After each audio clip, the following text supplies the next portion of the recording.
Hello, welcome to Versus with me, Chris Hoy.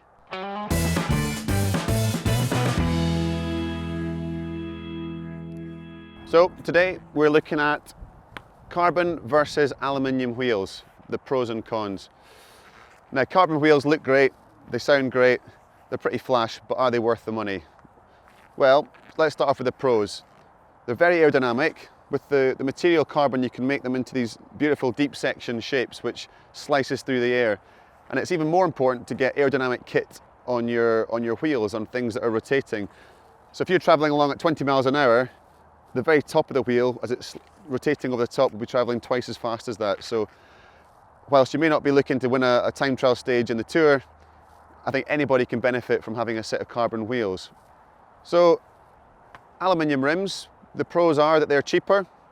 The braking surface is actually a lot better if you've got rim brakes in the wet, far superior than a carbon surface. I had a terrible experience coming down a mountain in Mallorca. Rain came out of nowhere, I wasn't ready for it. I had a carbon carbon braking surface and caliper brakes, and it was almost impossible to stop. I had no braking at all, and then the wheels would lock up suddenly, so it was quite dangerous. So in those conditions, with caliper brakes, aluminium braking surface is far superior. Weight is an issue as well, so no matter what wheels you go for, always try and go as light as possible. And even if they are, even if it's an everyday wheel, you can still have a strong, robust wheel that's light, and you'll notice a lightweight wheel, the benefits immediately. And I'd always say that if you're going to spend money on your bike, spend it on the wheels. That's the first place you want to upgrade to improve the ride quality. So to conclude, I would say that the best way to improve your riding experience on your current bike is to upgrade your wheel set. And a great way to do that is to get some carbon wheels. A few caveats though. First of all, don't just go for the deep section rims automatically. They're not necessarily the best way to go.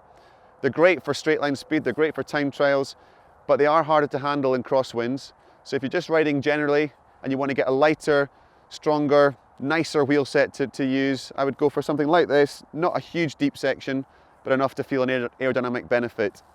Second of all, if you're lucky enough to be able to afford a set of carbon wheels for your bike, keep them for good. Don't use them every day. If you keep them for a sporty, for a special day or a nice day in the sun or an especially long ride, you'll notice the benefits then. Keep the aluminium wheels for training and for everyday use, and the carbon for good. The old mantra we used to say was, train heavy, race light.